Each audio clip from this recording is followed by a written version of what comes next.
Welcome to this first FIG, this first historic webinar for coach education. My name is Hardy Fink, and I'm currently a member of the FIG Education Commission. That commission was appointed by the President in order to advise the Executive Committee. In this time of the pandemic, the FIG has had to cancel about 70 academies and age group camps for this year. So this online series of lectures is to provide some continuing coach education and to give a brief look into the academies. Most of the seminars are modified from academy material. However, this webinar is a bit different because it addresses the problem of closed gyms and how to continue to train and to be ready to return to the gym. The no gym problem, of course, is enormous for everyone around the world, but it can also be an opportunity. It provides an opportunity to focus on perfect physical, perfect technical, and perfect artistic preparation, rather than the rush for big tricks. And that will be the underlying focus of this webinar. I'll now ask our moderator Andrea Zhao, to join. Hello, Andrea, how are you? Hello, Harry, I'm fine, thank you. How are you doing in this time of COVID? Oh, difficult time because I'm not good on house chores and I'm doing my best. So it is my great pleasure to introduce our moderator for this webinar and then have her introduce the keynote speaker. The moderator in front of us is Professor Dr. Andrea Zhao, who is a well-known TV commentator and is therefore ideal for this job. She's a professor at the Federal University of Rio de Janeiro. She's coached national team members, owns a private club, and was an FIG brevet judge. For 18 years, she was president of the Gymnastics Federation for the state of Rio de Janeiro.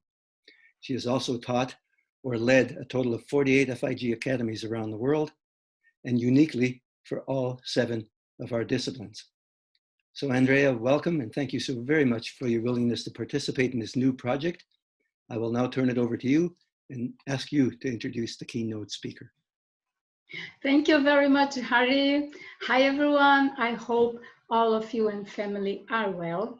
It's a great honor to participate in this historic webinar promoted by FIG. I'm very proud to have been serving as FIG expert for FIG Academy program for 15 years and taught almost 50 courses around the world. During this time, I taught, but I also learned from experts and participants from every country in the world. I'm very happy that FIG Academy program is continuing in this virtual format for this specific time. I do not say we are living a difficult time. I prefer to say different and challenged time. It doesn't matter if you are an Olympic coach or you coach beginners, gymnasts towards high level. Everybody's being challenged. So I believe that you can evolve a lot with this experience. Taking this into consideration, the topic for today is how female gymnasts can keep training without a gym. Our approach is directed to coaches that work with high-level gymnasts.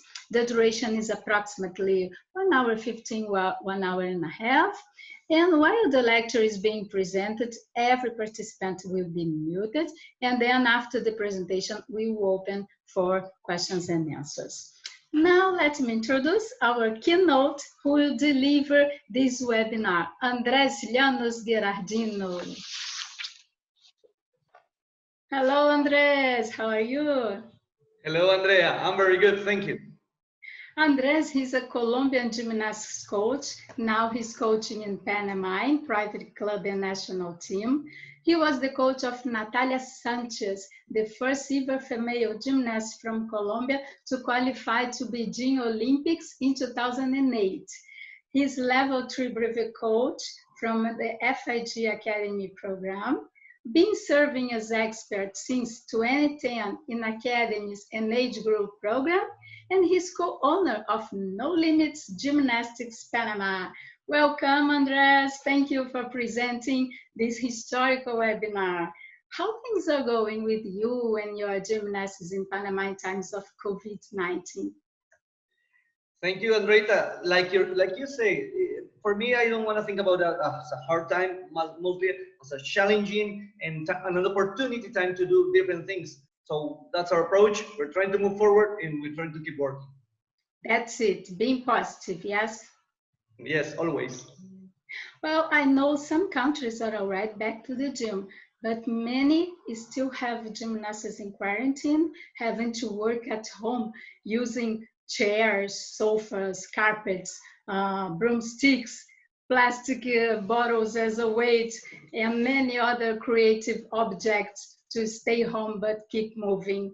Well, so let's go ahead with this presentation. I'm sure it will be very useful for many coaches around the world. Come on. Thank you. Let's begin. First, I would like to thank Andrea, Hardy Fink, and of course, Anis, and all the persons of the Education Commission for this opportunity, and of course, the FIG for this huge honor of being here with you today. How can female gymnasts keep training without a gym? This is the first FIG online webinar for 2020, and that's the topic we're going to be addressing today. Discussion topics. Why home training? What do we have to make this decision?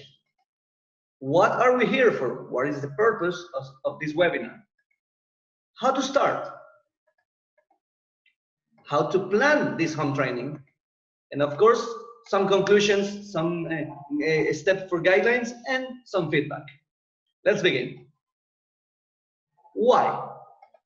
Since all of us know COVID-19 appeared in the world in December of 2019. That was the first time we had news about this virus coming around the world. We started hearing things. And in March 2020, the World Health Organization declares the COVID-19 a world pandemic. That's where we start thinking, okay, this is big. We need to make precautions.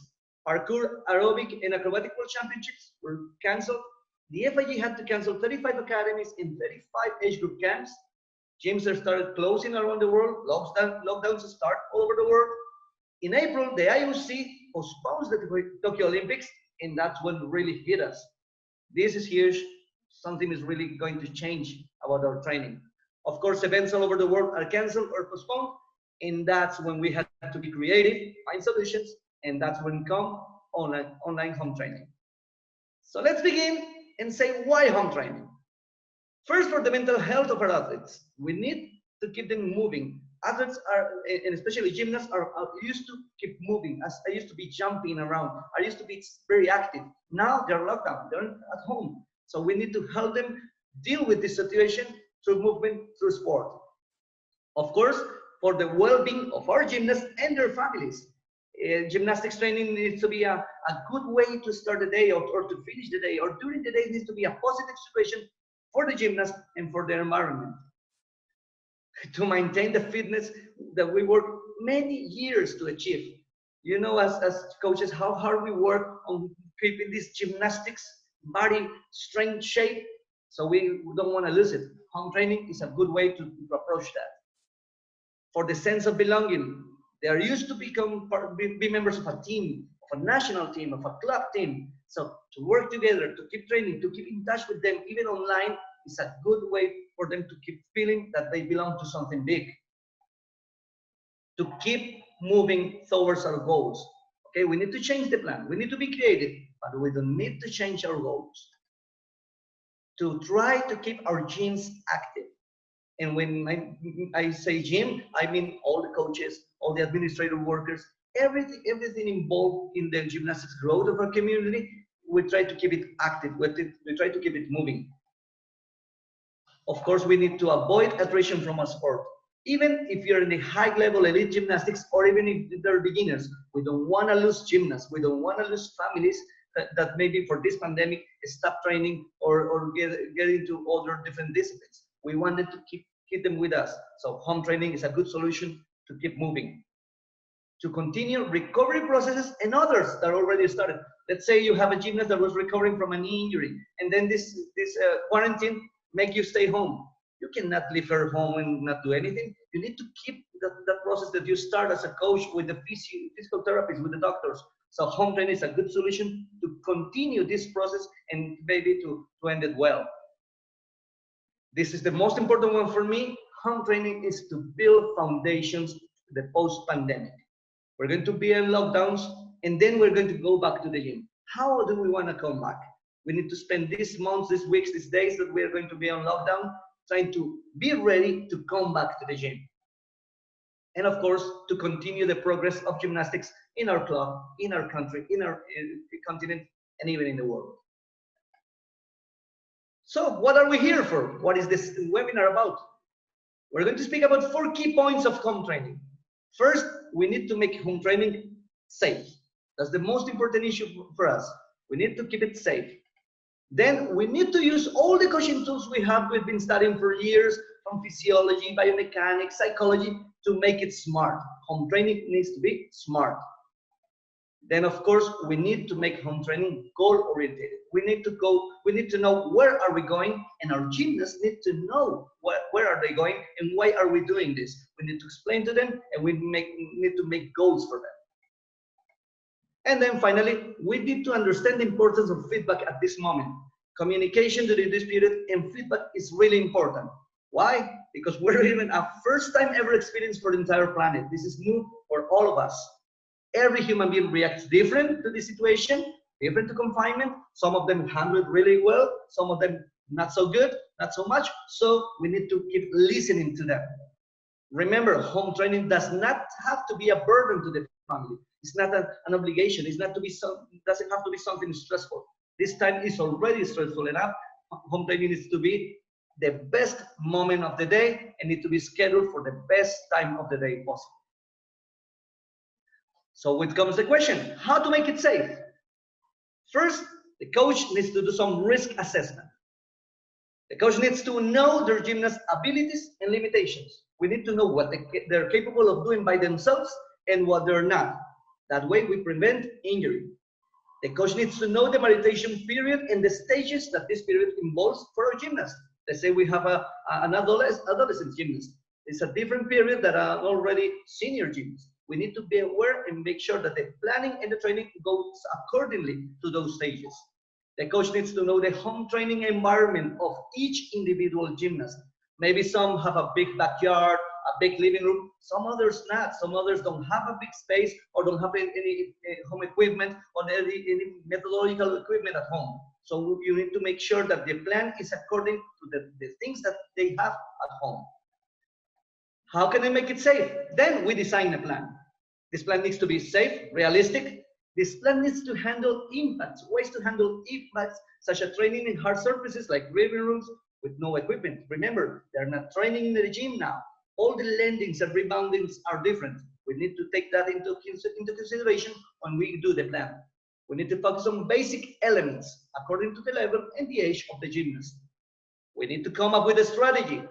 The coach creativity here is key, okay? We need to make home spaces safe.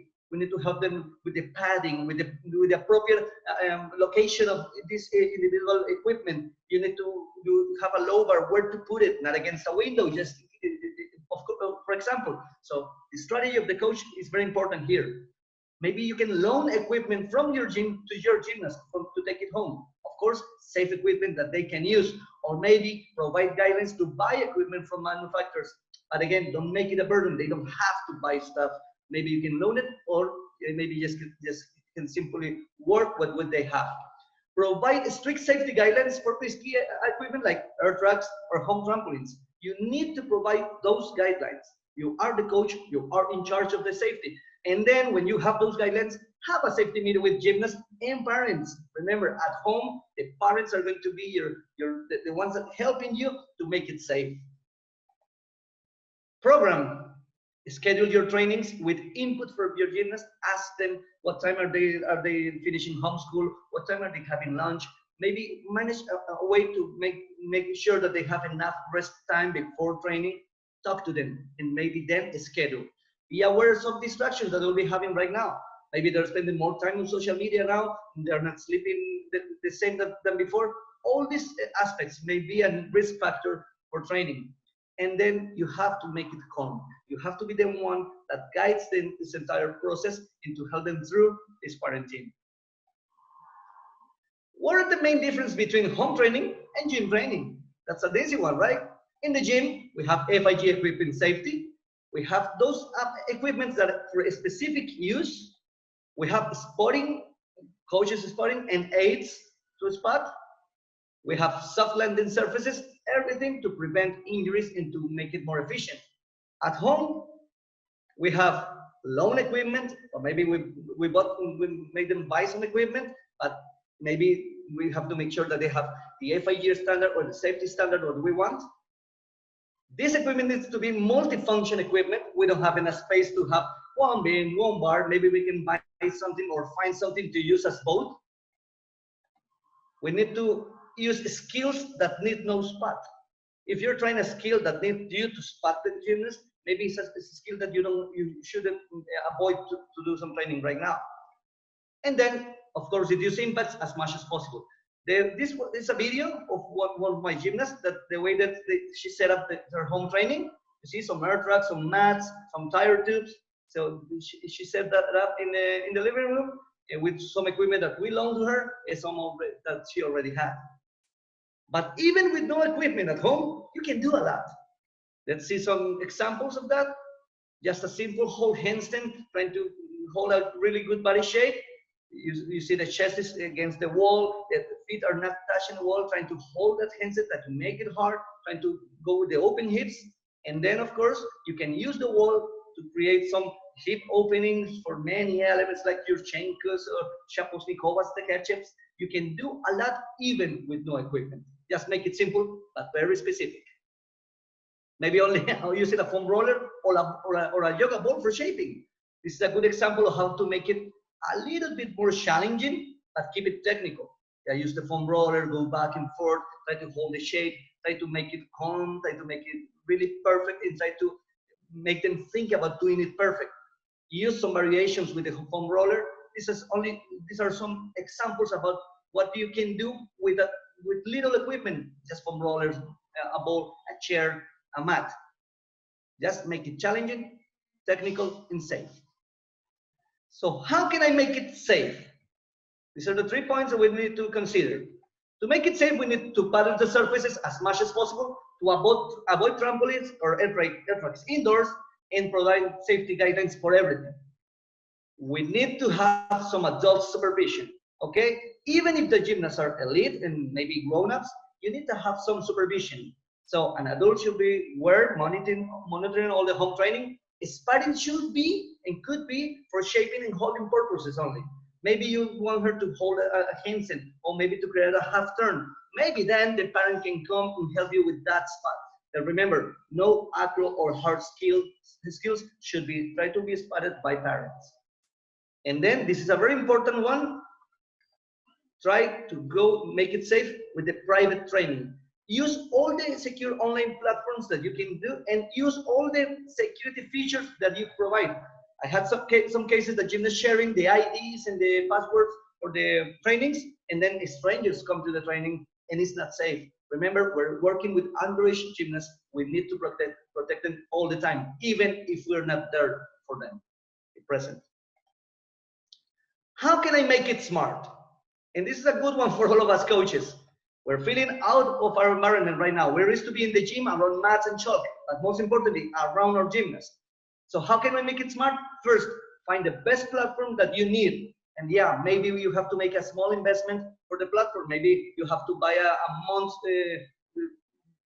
time limit for your class to make it go longer. Maybe you can make it safe for you too.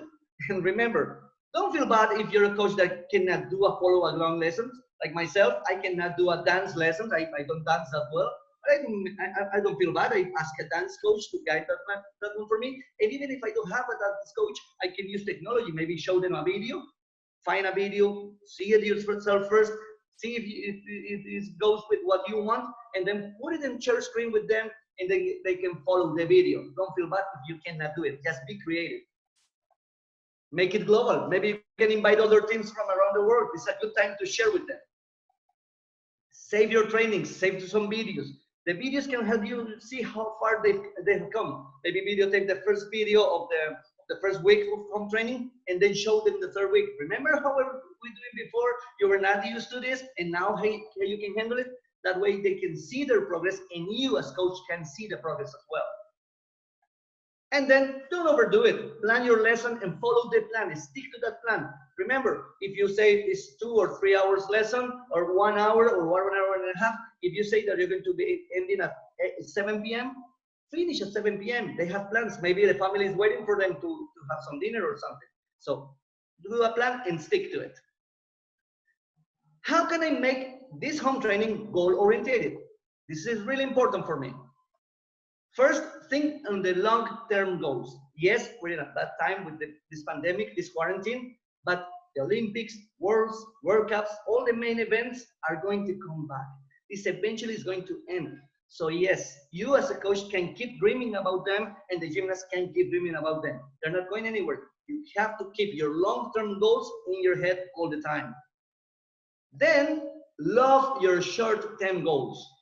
Promote daily, weekly, monthly goals, conditioning contests, basic ability competitions, coordination challenges. Make them be interested in these short-term goals. And then this is the hard one. This just build for the middle-term goals. And why this is the hard one? Because middle-term goals are the ones depending on dates. And these are the ones that we don't have right now. We're not sure when are we going to come back to the gym. We're not sure when are we going to come back to competition. So this is the ones that you need to be building day by day, week by week. So our main focus should be in the long-term goals and short-term goals. Middle-term goals, we're going to build them. How can I help my gymnasts to prepare them to return to the gym? First, teach them to trust in the process. You can teach them by doing it yourself. Trust the process. Focus on excellence and execution. Work on the basics. This is the most important part to be ready to come back. Second, stay fit. Help them stay fit. Teach them why it is important to stay fit. Plan your conditioning according to the Asian level and work all the muscle chains of the body. Work on the body always. Then believe. As a coach, you need to believe in what you're doing and help them believe that they're going to come back, that they're going to overcome this situation. They have to want it more than anyone else. Work on the mind. This is the psychological aspect. Keep the passion for gymnastics alive in them. Remember, this process is not about being competition ready. This process is about being gymnastics ready. Do some prehab flexibility. This is an opportunity to do a lot of stuff that usually we don't do. So again, how do I start my plan? First, do some research. Maybe ask other coaches, see other sports, what they're doing, and maybe take an online lesson yourself to understand how they work on the platforms and everything. After the research, diagnose. Detect the areas that you need to work on as a coach. Maybe I'm not such a technological coach, so I need to learn how to use these tools. Give yourself some time to understand it. Find safe drills in the works that you're going to do at home. And of course, plan what type of conditioning do you need for your gymnast, for your needs, and with the equipment and time you have. After that, do that analysis. Work on the time frame. Set goals. Set the intensity, the hours per week, per day. Set the equipment that you're going to use and how you're going to use it. Do the guidelines. And then decide if they need spotting or not. After that, design the plan. Follow the guidelines for sports theory to design a plan according to our new needs, okay?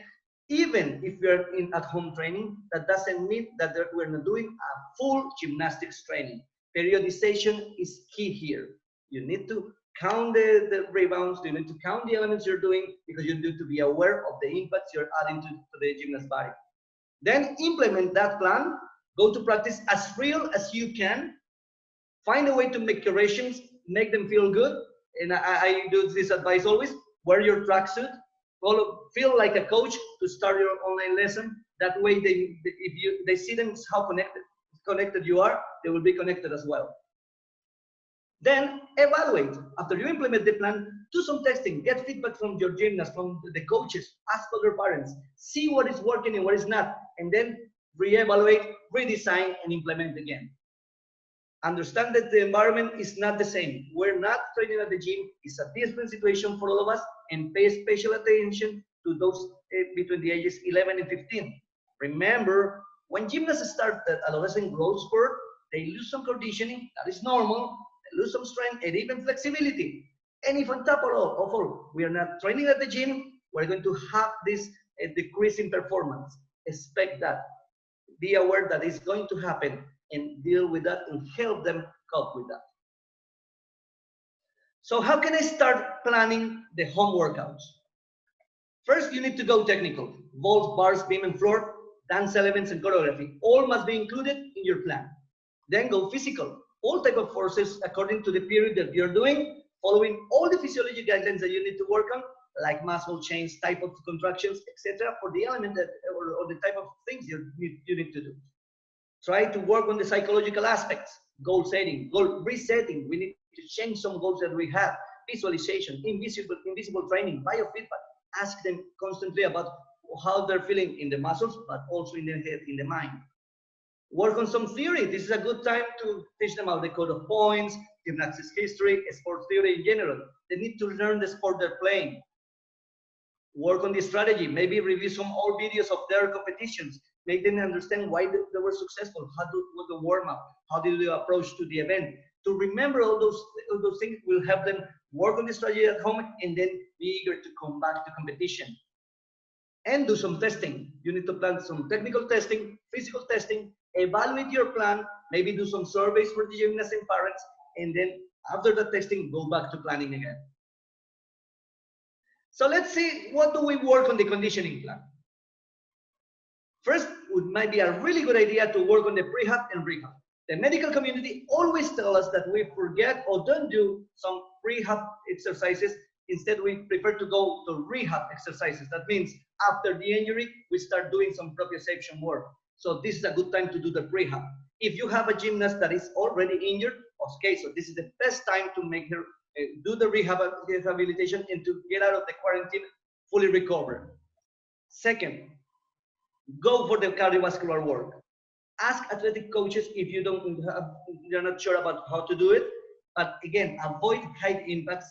Make it enjoyable. It's not fun to go 1 hour, 1 hour and a half to the elliptic. So make it fun. Use variations. Maybe you can use some hits, some high intensity interval trainings that is shorter period of time, but really intensive.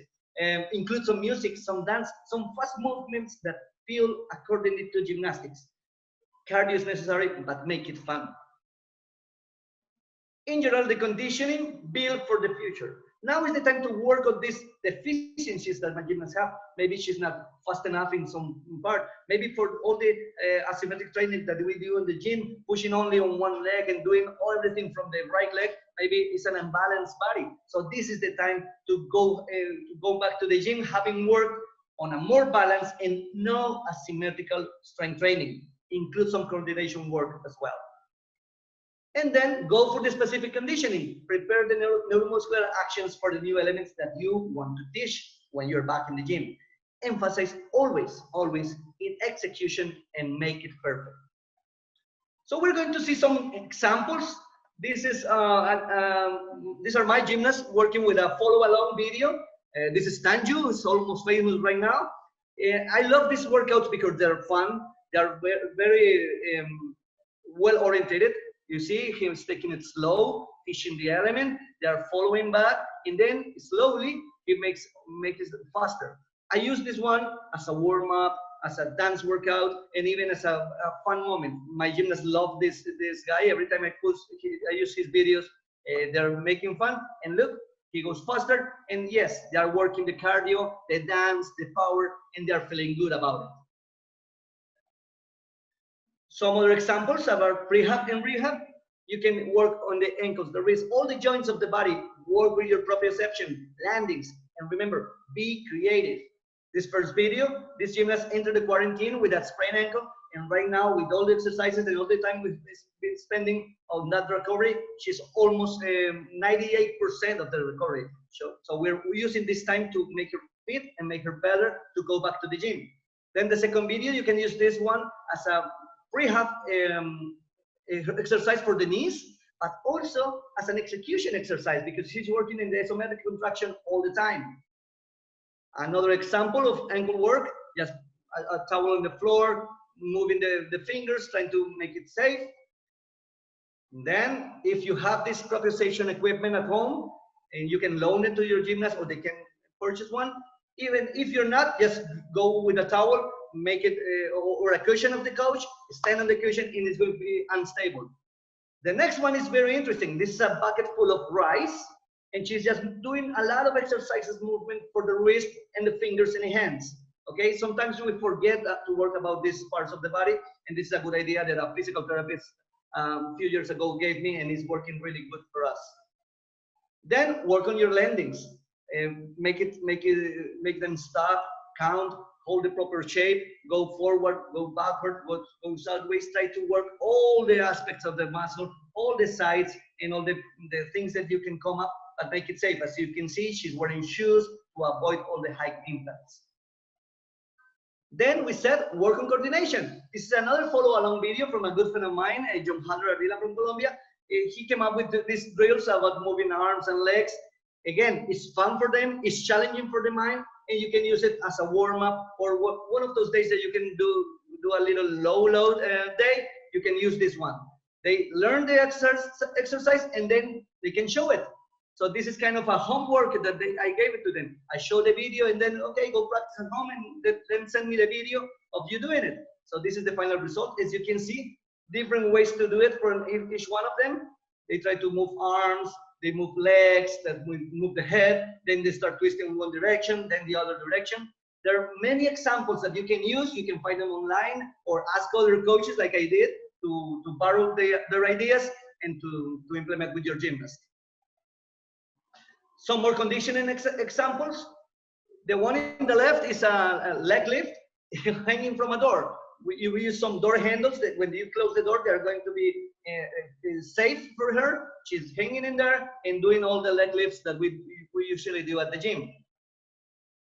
Of course, if you have a bar like this, it's going to be better to do some pull-ups, to do some leg lifts also. So this is another suggestion if they cannot buy the equipment. So this bar is almost $100 worth, but the door straps is only $6 worth. So it's up to you what you can use and what your gymnast can afford. Try to work all the muscle chains. I avoid assembly training during this time. Some more conditioning examples.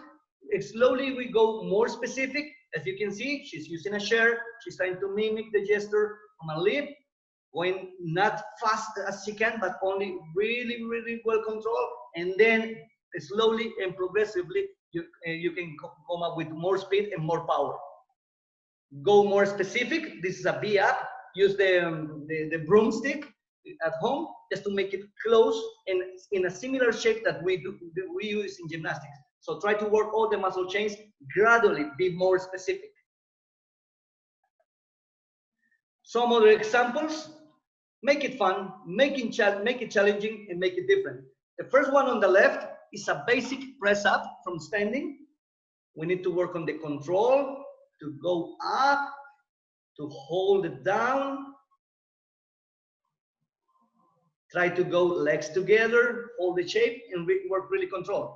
Of course, if you can progress to the more complex one, be careful with the execution. Perfect legs, perfect toe point, perfect arms.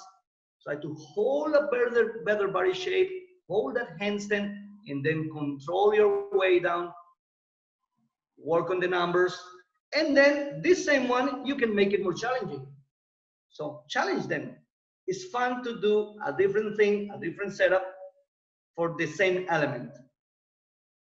Look at the face. Okay? So make it fun, challenging, and different.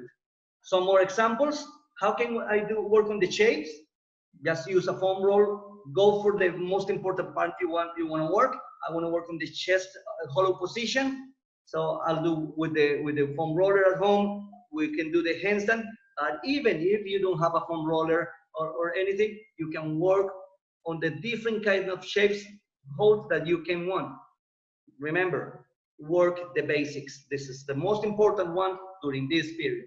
Work with the basics. This is another example of being resourceful. So you can see the blue leathers.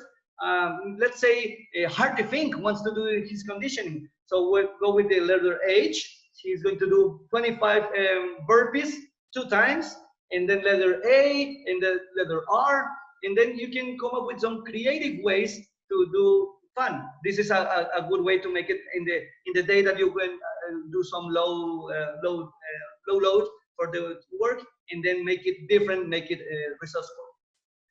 Some more competition and examples, and this is a very important one. Make it safe. Find good help. Teach the gymnasts how to properly use the equipment, and find really good help. Do not ask the little kid to hold the big sister. Find really good help at home. Because, again, some things can happen in the home training. We need to avoid these situations. Make it interesting. Have training with other teams. This is an example I had the pleasure to have with Coach Vanessa Molina from Argentina. These are two teams working together, Argentina and Panama, where she did the warm-up, I did some of the asymmetric bars work, then she did the beam work and beautiful drills on the uneven bars too. So share with other teams. It's fun for your gymnast, and it's good for you too, to connect with other coach that is having the same challenges that you are having right now. Some more conditioning examples. Make it specific. So this one on the left is a drill for back twisting to the right. So she's going to use the right arm first to start the twist, and then she's going to open the full twist with the left arm. That's the biomechanical way to do the twisting. And also we're doing conditioning. So this is an example. Right arm in, left arm out. You see? Right arm in, left arm out. This is the same feeling that she's going to have when she's in the air doing a full twist. So this is a good combination of how to do a conditioning exercise, but also work on the arm work in the air. This is an example to the other side. She's using now the left arm first, and then the right arm goes out. Okay, the same feeling, the same sensation that she's going to have in the air. We can do it going forward too. So a front twisting drill to the right.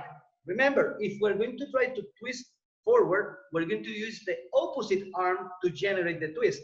So she's going to use the left arm to do the twist to the right. You see, she's pulling the left arm first, and then the right arm is going to go out and create the shape.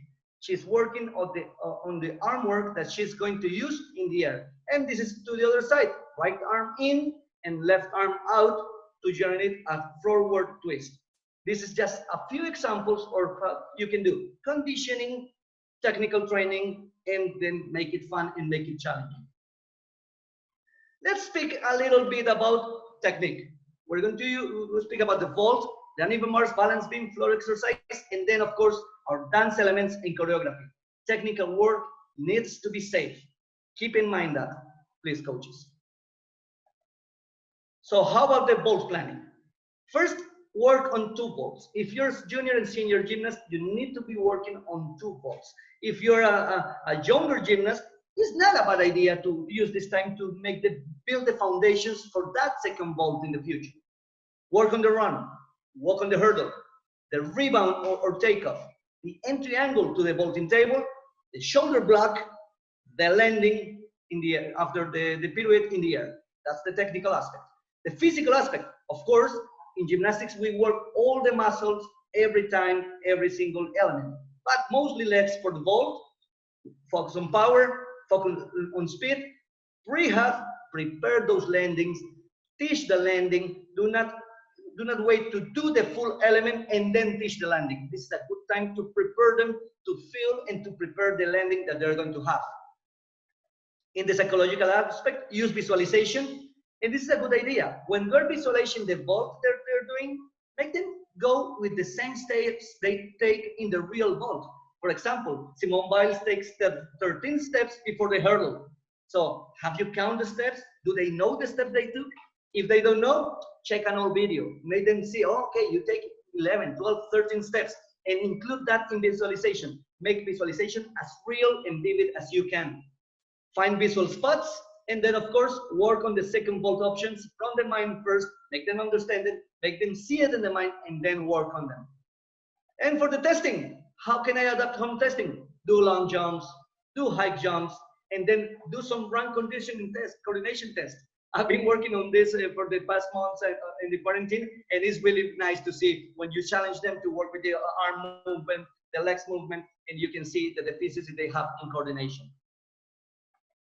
So let's do some vaulting drills, okay? This one is for the run first. And then the other one is going to be for the hurdle. These ones can be worked together or apart, but always related.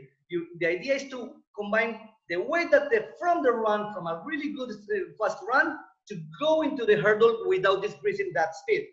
And as you can see, she was doing a slow movement to isolate all the patterns on the arms and the legs. Now she's going a bit faster. Now she's going all directions. She's going to the right, then coming back to the left. She's adding more speed. The chair is just a guide to make her know how high the knees need to go. As you can see, she's not touching the chair. She's using it as a guide to know how high she needs to go. And as you can see, as she gets tired, she starts changing the arm movement. So that's the correction you need to be making there. Work with the arms, work with the speed, and then do not focus only on the speed.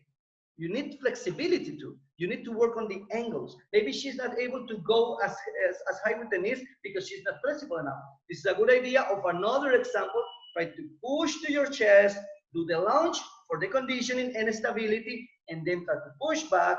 And as you can see, she's learning how to go up and then go forward for the displacement. There are many other options. I'm just showing 2 or 3 videos of what we'll do, but there are many other options. Ask the coaches for more guidance. Then a good way to work on the hurdle, again, from the same lunge position, just go low and then go attack the wall and try to hold that perfect body shape before going to the hurdle. There are many other possibilities of hurdle. I'm just sharing the basic ones. So how about the entry? Okay, the shoulder entry in the first video, you see, she's not using mostly the legs. She's only using the chest and arms. She goes a little bit with the back, with the head back, but we're achieving a little bit of work from the conditioning aspect. This is a more verified one. So you can see she's using now the ankles going up. So we're working on the timing. The legs, the hips, the core, and the arms need to be combined in a perfect move in order to go with the hip action, push the wall and go back. You can do it for Yurchenkos. You can do it for both, for front entry. You can see here going back with the arms and try to go fast forward.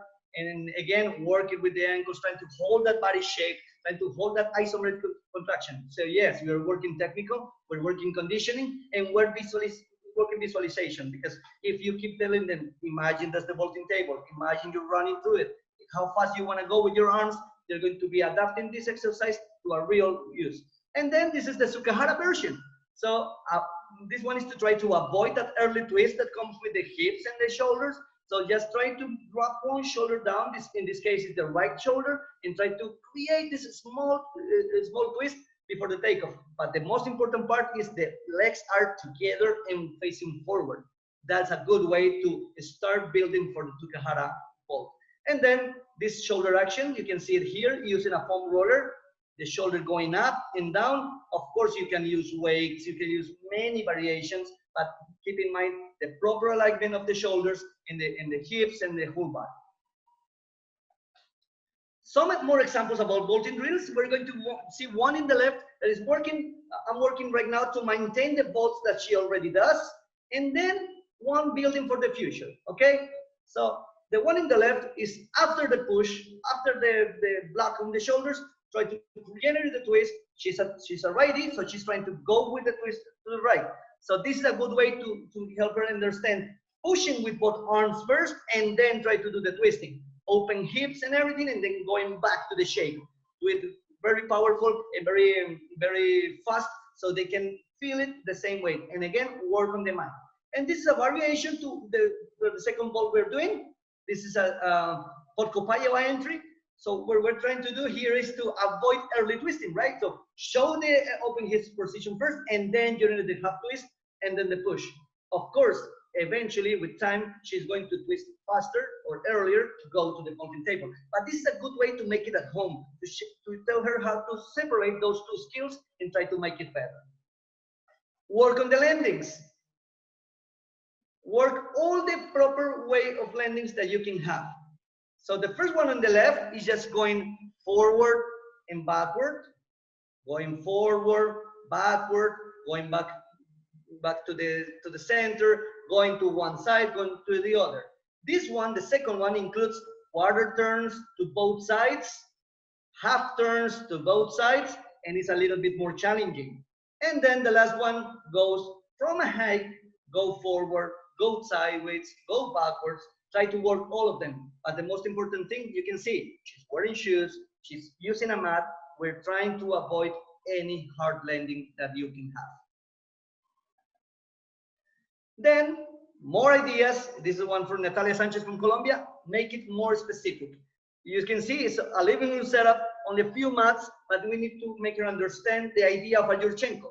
So this is a good idea of how to do it.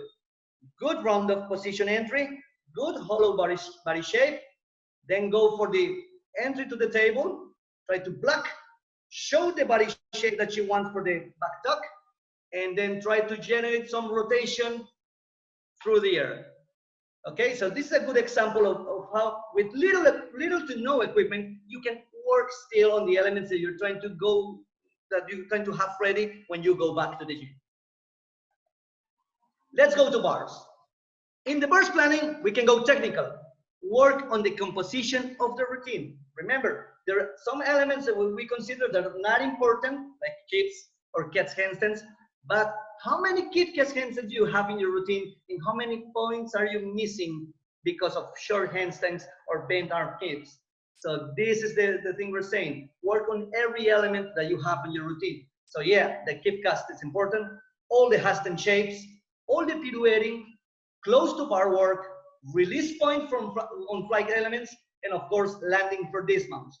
In the physical, yes, we work all the body, and we work the legs too, but mainly we work with the arms and the core, many isometric contractions during the bar work, a lot of work on the hip flexors to come in and come out, and then many rehabilitation exercises to those elbows for the landing on the shoot overs or the back saltos with the hips, with the tight core that maybe they have because they don't do some stretching. So prehabilitation is really important here. In the psychological aspect, again, visualization, make them see the routine that they're doing and the routine that they want to have. Make them do those connections in their mind. Help them through it, guide them through it. Find release points, and this is a good way to do it, and we'll see some videos about it later. And then think upside down. It's challenging. I don't know if you've done it before, but whenever they're in handstand, they don't think the same. So I do some testing like that. I go in handstand and ask them, what is the capital of Russia? And then they spend more time thinking that if it were standing. So again, work upside down and make them think upside down. Do some testing for bars. Adapt to home testing. Do presses, of course. Do some handstand hold contest and come up with some core tests. Some ways to know if the core is working really good, balanced, and really symmetrical. Let's go with some bar drills. We do a lot for the kip, with the kip action. Remember, in the kip, we need to stop the action from the leg action from the kip. We don't want the legs to drop from the bar. So this is a good way to stop the legs. Then the shoulder pull and control. If you pull too hard, you're going forward. So you need to pull and then control that pull. And then the isometric hold, and then make it similar to kip cast. Go up to handstand and try to work your way down control. This is one example. There are many more, but this is a good way to do it. Then for the cast, for the handstand, go for dynamic action. Yeah, presses to handstand is a good way to work the handstand on bars. But again, on bars is going to be more dynamic, a little bit faster. So work dynamic, work it as similar as you can do as to the cast, and then control the way down. It is important to control the way down because that's the entry for the clear hip, for the toe ups, or the stallers. This is a good example of an open hips, cast to handstand, and control way down. You can do this one in a row, or maybe you can use a sofa. If they're not able to do it like this, they can use a sofa to make it easier. More bar drills, work the shape for the way down. We're working on the giants and the forward giant. Work on the shape, make it safe with padding. Even you can work these ones without a bar. Make sure they hold the correct shape. No mats, no problem. Use a wall. And then of course work both over grip and under grip. And why not? Maybe all grip.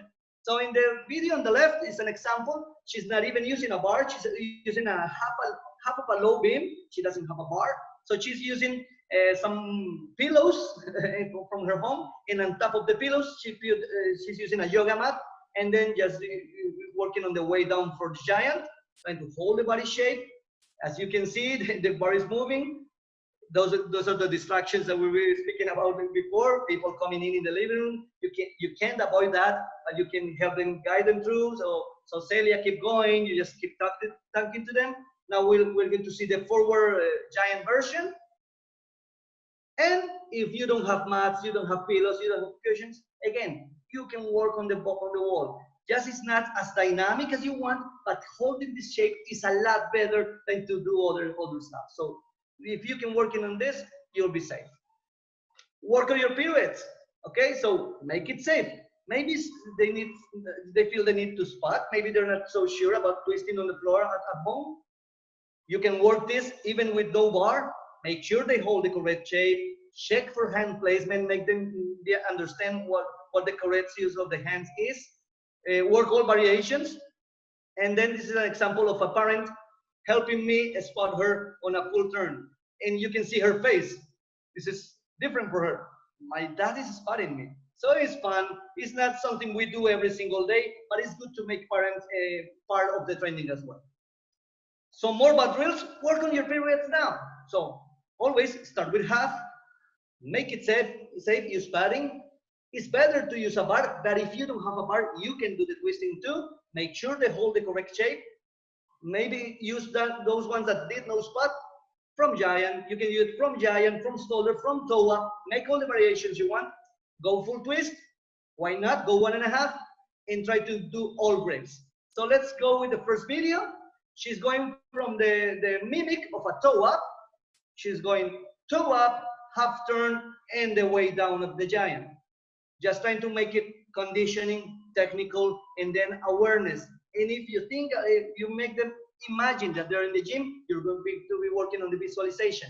So same drill, now she's going 1.5, and the way down for the giant. Use a wall, use a bar, and even if you don't have the bar, you can do it the same way. Using the wall and just making the hand placement correct. More for the pirouettes. Make it safe. Why not? Go double turn. If you can afford, or if you can loan your gymnast, use better equipment. Make sure they hold the correct shape. Again, you can do it from giant, stroller, etc. And this is another example of a double turn. So she's going all the way from the toe up, start with the heels, and then go all the way to double turn and the way down of the giant. But again, if you can have this setup of equipment, this is the one I loaned to one of the gymnasts. I had only one, so she was the first one to ask for it. So this is the rebounding on the way up to work also the way down, and the parent is helping me to make sure that she's twisting, that she's safe, and that she's holding the best position. And of course, I'm making corrections as she works on the platform. Then you can work the closed bar elements as well. Make it safe with padding. You can work this with no bar again. Make sure they show and hold the correct shape, the correct shape. Check for the hands, that use the correct hands, and work all variations. Toe up, shoulders, endos, clear hip. You can work on a lot of those drills. You need to use some low bar, some cushion mat. Even if you don't have a bar, you can do placing your hands on the floor and try to go open hips. The first one was without touching the bar. Now the second one is using the bar, putting the toes on the bar. Then we can go open hips and try to go stroller. And then, of course, we can go all the way to clear hip and all the elements you want to do. So how can I work the releases? We can imagine them, we can give them ideas of how to work with them. So start with the basic gestures so they can understand the timing of the shoulders, of the hips, of the legs. This is an example of the catch-up. Of course, make it set with padding. You can use it without the bar, and of course, work in the correct shape.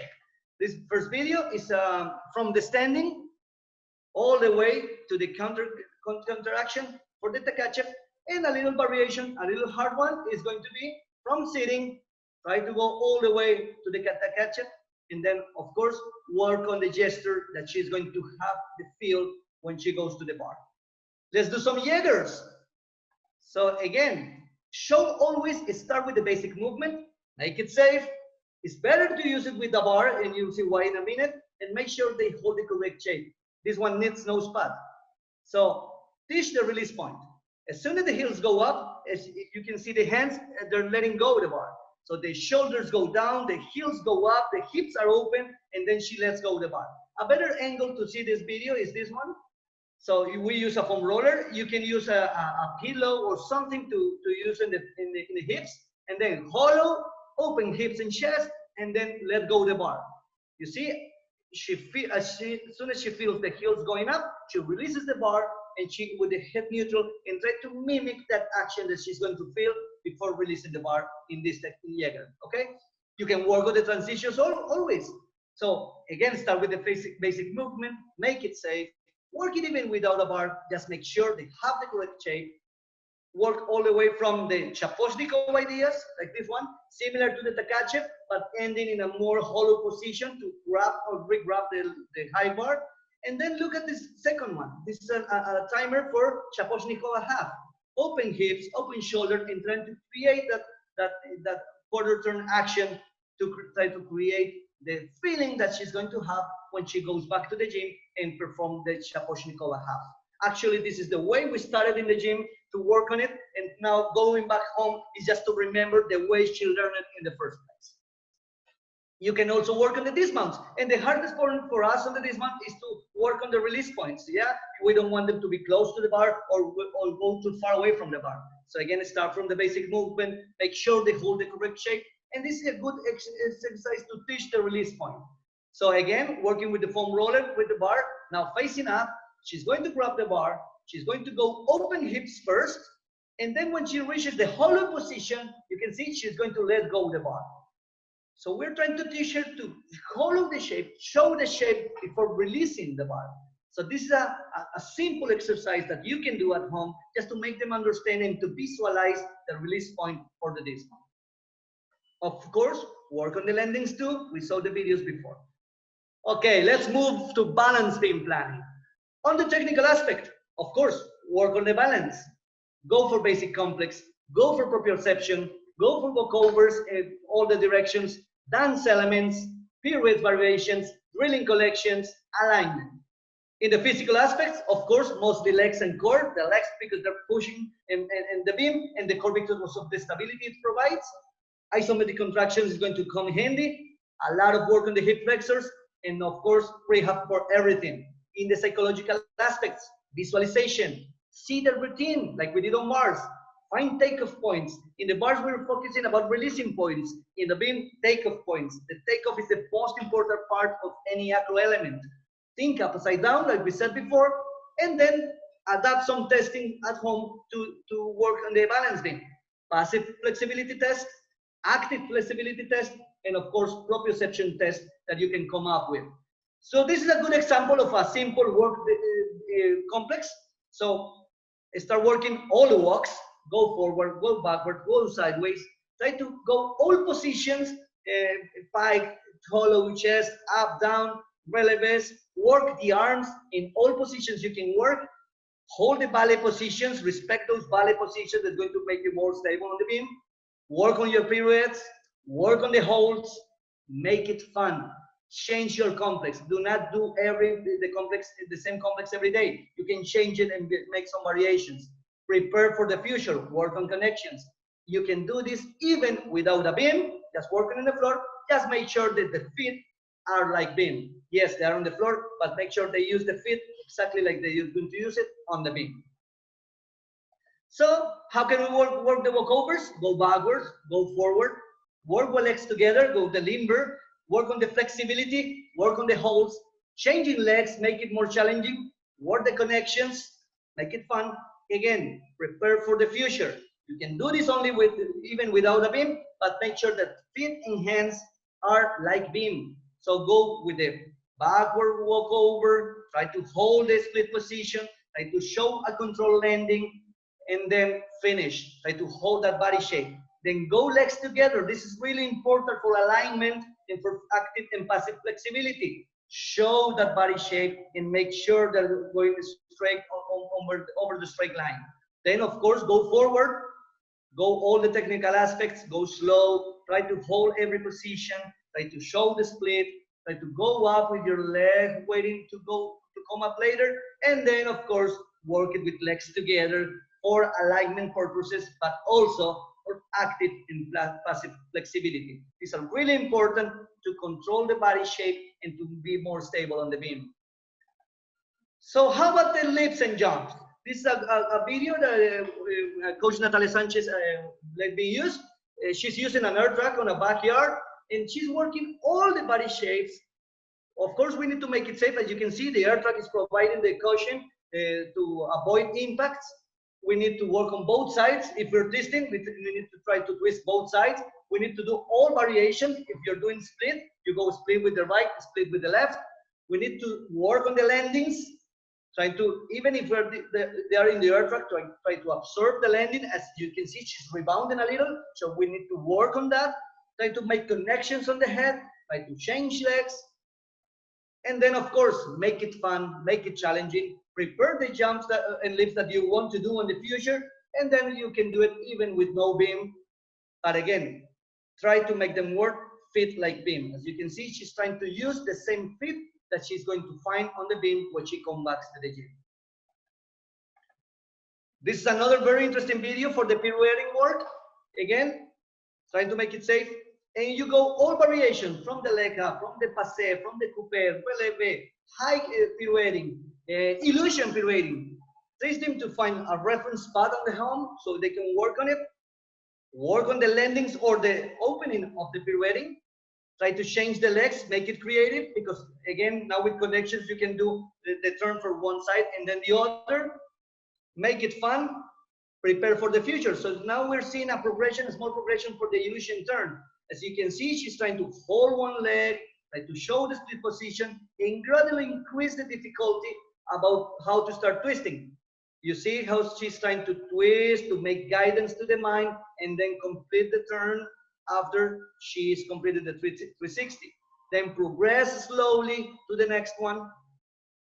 Then you can do half turn with the hands and half turn with no hands. And then just 1/4 turn with hands, and then 3/4 of a turn with no hands. Then try to go with the full one. Try to connect it really good with the arms, and then make it harder.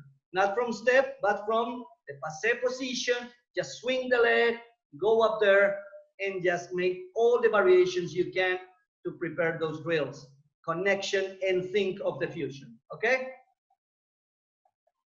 You can do this even with no beam, but again, try to make them understand that the feet need to work like the beam. So what else can we do for the beam? Work on the flexibility, active and passive.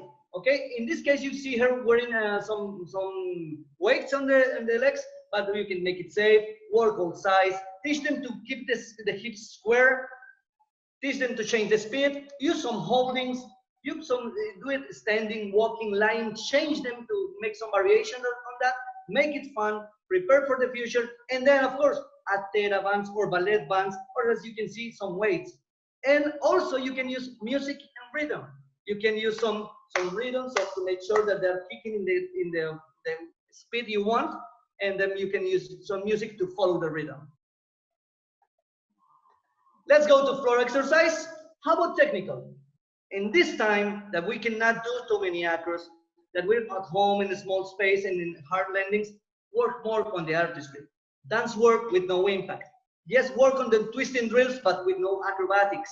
Work on the dance elements, the pirouette variations and combinations, drills for connections, expression, and choreography.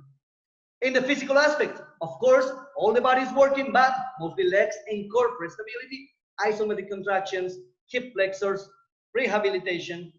In the psychological aspect, again, go for visualization, see the routine, find takeoff points as we did on beam, think upside down, and remember, work your dance through, make them dance the routine that they have. Adapt some home testing, do some tests for muscle endurance, do some cardio tests, maybe do some routines in a row, and then do some technical testing of the work you're doing. This is a video example of a dancing lesson we have. The teacher there is doing the directions. The teacher gymnasts are following the direction for this just and focus fun lesson. So make it safe. Follow along lessons is a good idea. If like me, you're a coach that cannot teach a dance lesson. So follow along lesson is a good idea. Or if you have a dance teacher, follow the teacher. Make it fun, prepare for the future. Expression workshops that you can find online also if you can do it. And then of course they're having fun and you're just following a good fun routine of jazz and fun and learning something new. Then work on the ballet, and this is a very important slide because again we need to do some follow along lesson. Of course I'm not ballet dancer, so what can I do? Try to go all types of ballet lesson, make it fun, prepare for the future. But if you don't have a dance teacher, you can do what I did. Go to the age group program testing that you can find on the FIG website. There you can find a ballet testing video that you can use as I did. So this is a sample of the ballet testing video that FIG is using. My gymnasts are following the video that FIG provides for the ballet testing for all level gymnasts. These are 5 tests over there that are mostly used on rhythmic gymnastics, but this is adaptation that FIG gave for artistic gymnastics. It is coming very handy for my gymnasts to work on the conditioning, to work on the shaping, and of course all the correction need to be made about holding shapes and moments and everything. Of course, work on your dance. They have the routines. Maybe it's a good time to work with the choreographer if they want to do some adjustment or even changing a whole choreo. Online lessons is a good idea. Make it fun. Prepare for the future, and this is also good for endurance. Maybe you can do 1, 2, or 3 in a row, and they're going to challenge in the endurance of the body. And then, of course, it serves as visualization work. Work on the basic positions. Go, make it safe. It helps for better shape understanding. Work on variation. Work the isometric holds. Go for the active flexibility during those shapes. As you can see, she's going from tuck, pike, open hips, layout. She's just trying to hold all the shapes and all the positions to make it better when she goes back to the gym and go in the air. If you have a trampoline and you can do safely some basic acrobatics, again, go safe. It helps for the better shape understanding. Do not try to go for the hard tricks. Guys, go for the basic and try to make it perfect as you can. Go for the isometric holds, work all the directions, and combine with other exercises trying to build for the future. So let's see the first video. This is a small body shape video that you can use in the trampoline. And again, you can use it as a muscle endurance work because she can do a lot in a row, and it's not going to hurt any part of her body. Then the second one, as a basic flick-flack, trying to hold the head still, trying to work with the arms, try to make it better than we did on the gym. Again, if you want to do more acrobatics, same thing, try to work on direction, combine, work on the arm and head action. In the first one, you can see she's throwing her head a little bit back. So come with solutions, try to hold them, make them hold something here with the head, trying to go with the back flips. She's a gymnast that also, she's doing double backs on the floor, but maybe this is a good time to go back to the basic and make some corrections to the basic acrobatics. You can work on the twist too. So as we see on the conditioning video, we're going to do with some isometric holds, working both sides, combining with other exercises. And let's see the arm action. This is a backward twist. So she's trying to hold the same position that she's going to find in the end of the flick flap. She's going to start the twist with the left arm, creating a twist to the left and trying to hold that body shape really tight and really precise. Then you can work on the other side as well, try to do a twist to the right. But what she's learning now is that one arm comes first to generate the twist. And if she's a lefty, like her case, she's going to focus more on that left arm action. Then we can do the same one for the forward twisting. Remember, opposite arm to generate the twist. So right now she's moving the left arm, generating a twist to the right.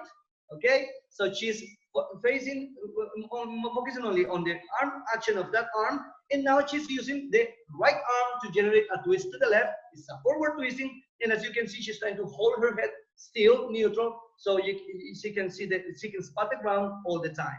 It's a good idea of how to work the twisting idea in the mind and in the body. So let's go psychology. Let's go for the psychology plan, okay? Our main focus needs to be visualization and goal setting and resetting, okay? Reset the goals with your team, make it specific, Specific, measurable, achievable, realistic, but work with them. Do not make your goals only for you. Share with them, ask them. Second, visualization, like we said, use internal. That's the one when you can see yourself doing the exercise, and use external, when the gymnast is allowed to see herself doing the exercise like if she's on a screen. So use both visualizations. Then break the cycle. Avoid monotony. Do not let them fall into monotony. Change the trainings, change the warm-up, and make it fun, make it interesting for them. Remember and help them remember why they love gymnastics. Maybe have an activity when you ask them why they come to the gym. Remember the first day they come to the gym. What's your favorite Leo? Your best competition? Funny things during competition. Make them remember why they love this sport so much. Going for the last part, how can I evaluate this plan? For the physical testing, again, home training adaptation, emphasize on the force you want to evaluate. Go for high quality and execution, and go very specific on the technical testing. Evaluate only the ones you're working on. In the technical testing, make it safe. Test only the drills that you've been working on. Emphasize on the basic for the future, like elements. If you want to work on the endo, you have to be testing the press handstand, right? Go for series of elements to work on rhythm and connection. And for the psychological testing, ask for help. Maybe have a guest psychologist to work with your gymnast. Ask for the concerns you have. Make surveys for gymnasts and parents, and ask them, your gymnast and yourself, to write down your goals for this pandemic.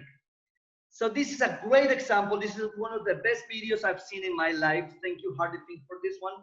This is a technical testing in a country that have no equipment. Okay, they didn't have the equipment to conduct a full competition, so they come up with this technical testing. You can see she's working the technique, of course, she's working the execution, she's working the conditioning, the holding shape, the isometric precision.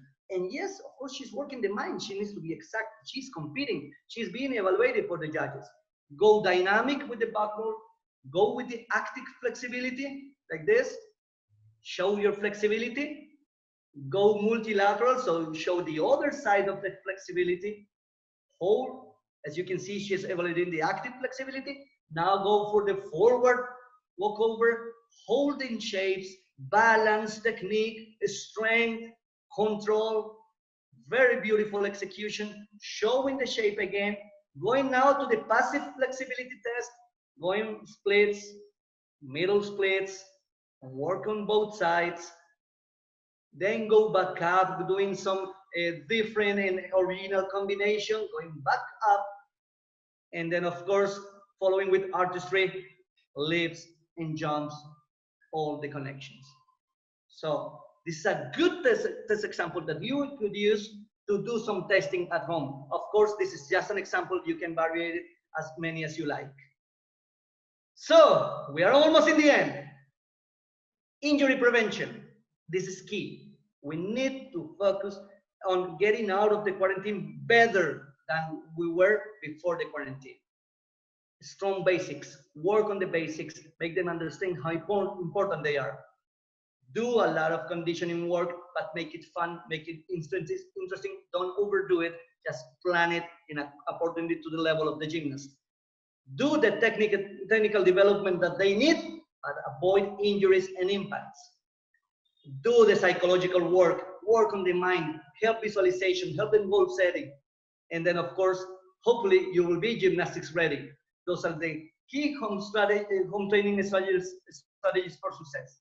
So last one, conclusions. Do your research, do your homework, ask for the platforms, ask assistance if you're not too technological, search online, find new ways to do it, get out of your comfort zone, coach, to do a proper work.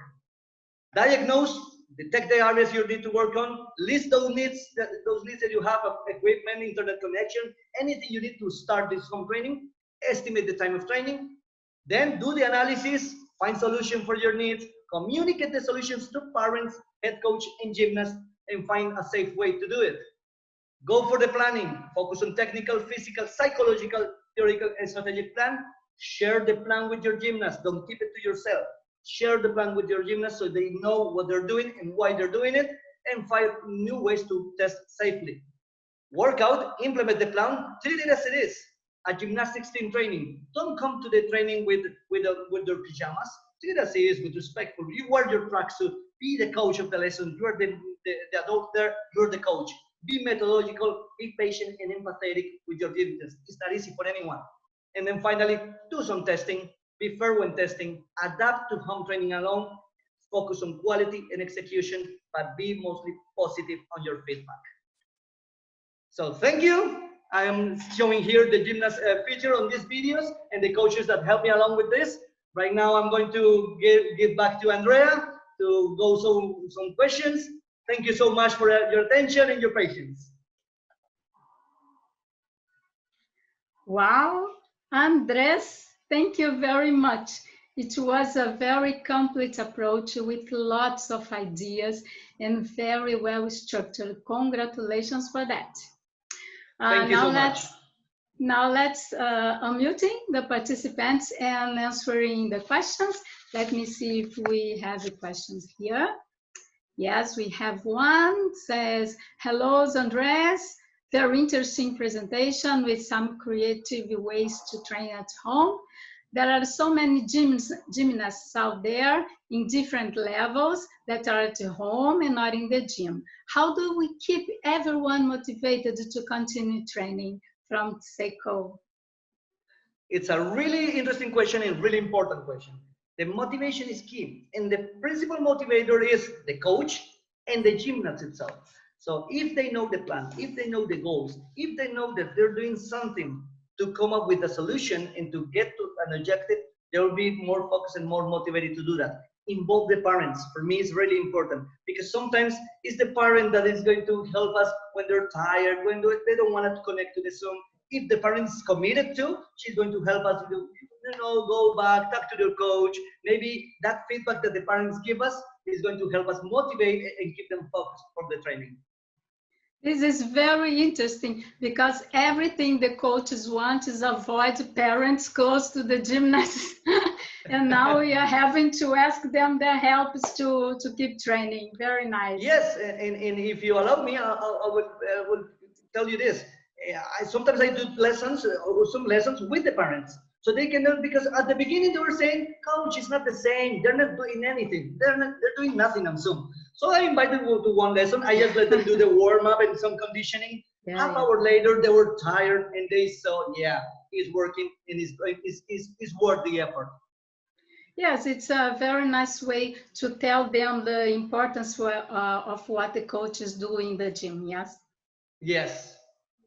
Okay, let me add some comments before asking the other questions. You told very well during the presentation about impacts, but I just want to emphasize the mechanical load on the tissues. Yes, because sometimes coaches are anxious to keep the strength, keep the power, and I think this is not time for that. They have to be careful. For example, when jump from high surfaces, don't do that. Or check the surfaces if it's hard or not. Yeah, so this is also very important. Do you agree? Yes, I agree. We need to make sure that we understand the stage of development that they are, with the body. Maybe they're in the growth spurt. So we need to be careful with the Osgood's ladder, severe disease that we might come up with in these stages.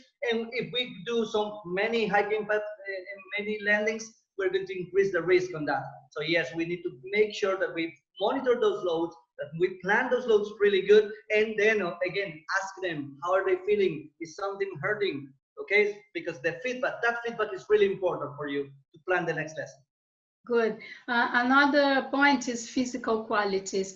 We work a lot with the gymnasts to gain strength, to gain power, and then now we have the pandemic and they are at home and the coach, oh my God, they are losing everything. Oh my, where's my job? Yes, but there are some physical qualities that they can keep and they can improve.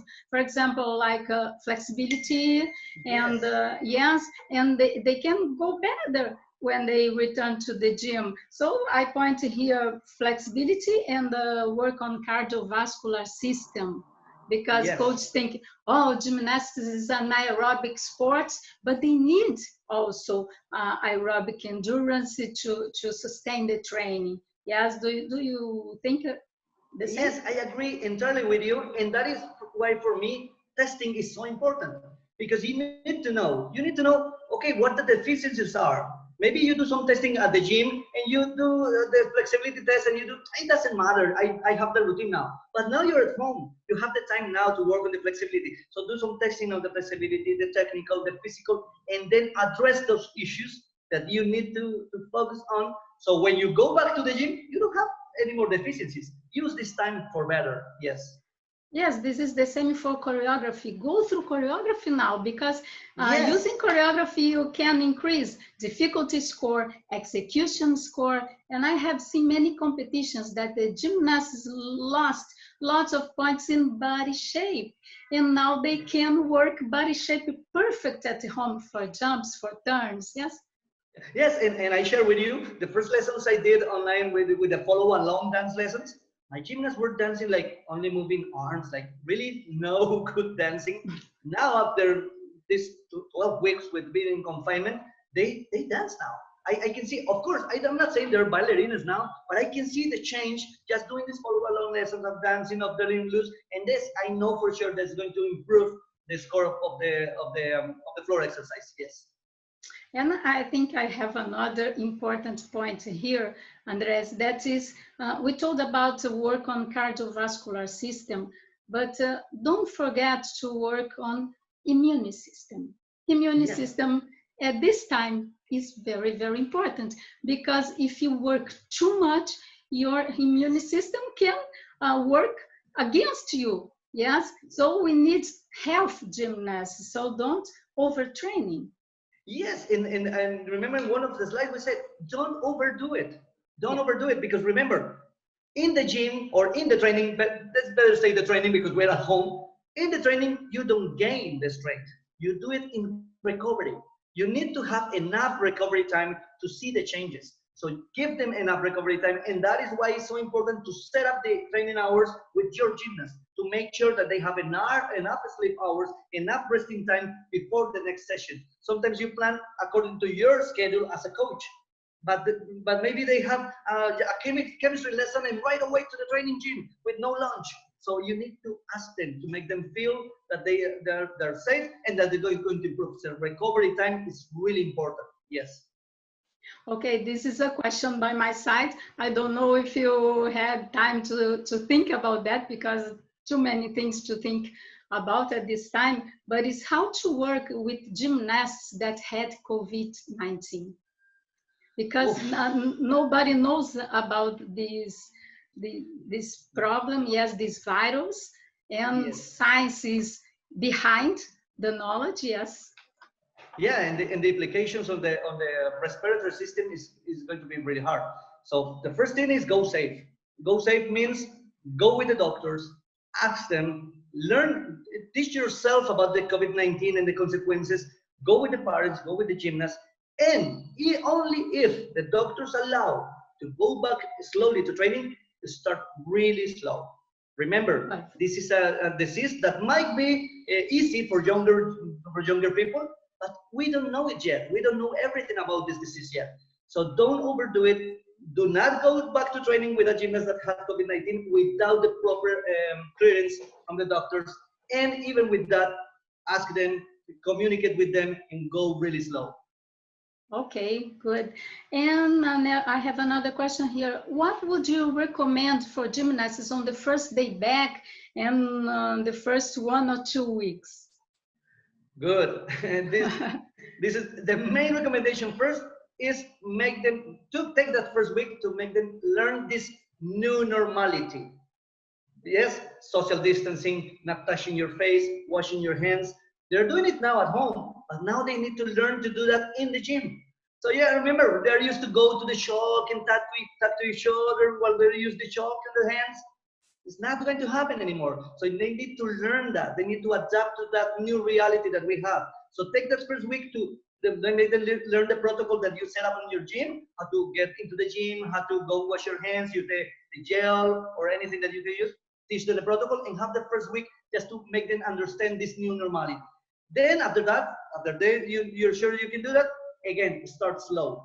They're going to be eager to go back to the bars and do Jaegers and do the catch-ups. But remember, it's up to you. You're the coach. You know that you don't have any competitions close by. You need to take your time. Let them enjoy going back to the gym. Let them enjoy going back to the bars, and then gradually and slowly progress on the way up. Remember, the first time they come to the gym, they go run into the pit or the bars and go swing on the bars like monkeys, right? Let them do that. Let them go back and have fun with the gym, with gymnastics, and then slowly progress to our more strict and planned training. Yeah, definitely every gym needs a protocol from now on. Yes. Yes. Okay, I have another one. How do you give feedback or corrections when you have multiple gymnasts online working? This is a great one. We had to come up with a guideline. So whenever I'm trying to do a lesson, the first rule is all mics are off, only mine is on, so they can listen to me and don't listen to other sounds. I go with the explanation. Maybe I'm showing a video with some music, so I go with the volume with the music, so my voice is always they can hear it. And then maybe they don't understand. So the first rule is they wait. They try to make a sign to me. So if I see them, I ask, what do you need? And I explain back. If I don't see them, they're allowed to go to the computer and just do some reaction from the platform. Just do some hand or something in the screen. So again, if I don't see them, the third step would be, okay, open your microphone and ask the coach. And then I go over to the explanation again, and I have to make sure that they understand what I'm saying. So they have to make this sign. This means I'm okay, or this means, oh, I don't get it. So I have to go back and explain. A good rule would be also to have a gymnast demonstrate the exercise first, and then all the others follow along. Because that way, it takes a little bit longer, but you're sure that they understand and make it perfect. Did you have some weird problem when you were teaching your gymnast, for example, a gymnast is doing something and a cat passed through, or things like that? Yes, of course. Or the mom comes through, or the dad comes through, or they open the door and they're getting some delivered food, and the guy is speaking, and the mic was open, and yes, or the Wi-Fi goes down, so we freeze. They stay like this. So yes, we have many problems, but we have again a backup plan, and it's a good question. Before the lesson, I try to tell them what we're going to do. So if the Wi-Fi is not working, I send them the video or the plan that I had, so they can do it by themselves. As long as they can get the Wi-Fi again, they can connect again. So yeah, you have to have a plan A and a plan B just in case. Okay, here James Bond is asking, can you please say where can we find the ballet bar test set by the speakers? The ballet bar? Yeah. Yeah, you can find it online. If right now buying stuff from other countries is hard because maybe they are not allowing things into your country, you can find a good person that works in wood and make them do it. Just be resourceful. I've seen a video and I shared that with you, Andrea from Brazil. Caio Souza was building his own equipment. Caio Souza was building his own mushroom, his own equipment with his own hands, and try to keep training. So be resourceful. Try to buy it online on eBay or something, or just try to find a person that helps you build it. But if you think you're capable, build it yourself. Don't complicate it. Okay, let me see another one here from Tom Santos. Hi, Coach Andres and Mrs. Andrea. Thank you for this. It's a big help. May I ask how many home trainings a week do we need to do? Is 4 times a week is fine? And this is a really good question. It also depends on the age and the level of the gymnast. Okay, it is important to understand that there are gymnasts that needs more training because maybe, like we said, the only confirmed competition right now is the Olympics in July. That's the only main event confirmed right now. So yeah, maybe they need to do some training, some approaching because they're going to the Olympics to get a medal. But maybe some others, they don't have competitions nearby, so you can come up with solutions. What I did is I started slow. The first week I get into quarantine, I didn't do the online lessons. I just sent homework to the gymnast and make them work by themselves. I know they're not going to do it as hard as they can if I'm watching them, but I was taking like a break, like taking that week off so they can adapt to the new environment, to the new reality that are going out. Then the second week, I had the platform set up, and then I increased the training. I started with only 3 days, 4 days. Now we're doing 6 days. But again, this is the elite team we have. So I have teams working 2 days a week, 3 days a week, 1 hour per session, and then I have teams working 2 hours and a half. It goes up. What do you need and what do you have? If you don't have many equipment, maybe it's not a good idea to do a long training, because maybe you will end up overdoing things. If you have better equipment, you can do a little bit longer sessions. So again, my answer is depends on the gymnast. Yes, normally for high level, the goals are the competitions, yes, and the principal goals is the main competition. Now they don't know where they will have competitions or not, so they have to establish different goals for each week, yes, and as you said, long-term goal, you still have to establish to keep motivation. Yes, sir. Yes. Yeah. Okay, Andres, now we have a question from Marcos. Hello, Marco. Andres, do you think video recording could help to coaches monitoring the gymnastics home training? Yes, and it depends on how you use it.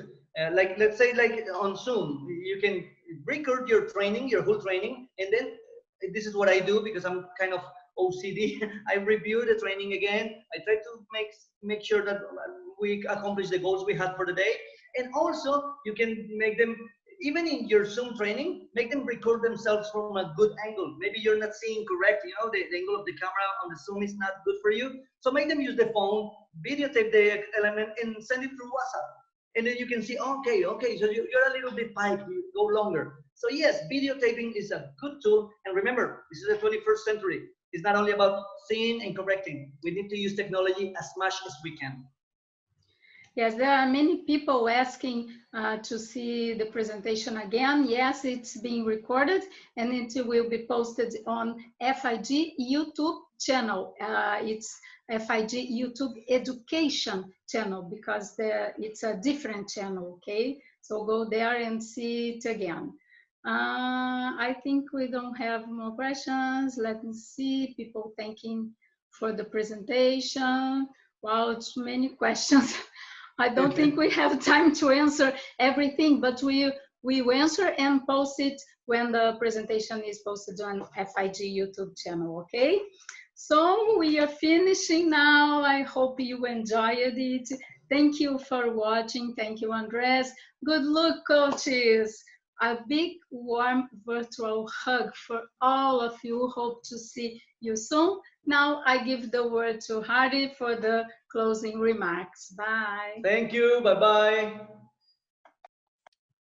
Thank you, Andrea. Thank you, Andres. And thank you for all the viewers and the participants. I started at the beginning of this webinar to say this is an opportunity as well. And I think Andres has shown how you can be very creative and how you can use your imagination to do almost everything. But remember, the focus from what Andre said, from what I said, and what from Andrea said, is perfection. This is the time to fix things: physical perfection, technical perfection, artistic perfection. There was one question that I think I will answer for everyone, just briefly. It was a question on the difference between muscular endurance and strength training.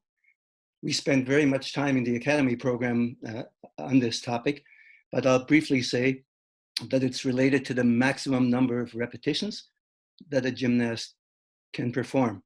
So for example, let's use 50 kilograms or 50 pounds. Gymnasts can lift 50 pounds one time. We call that one repetition maximum.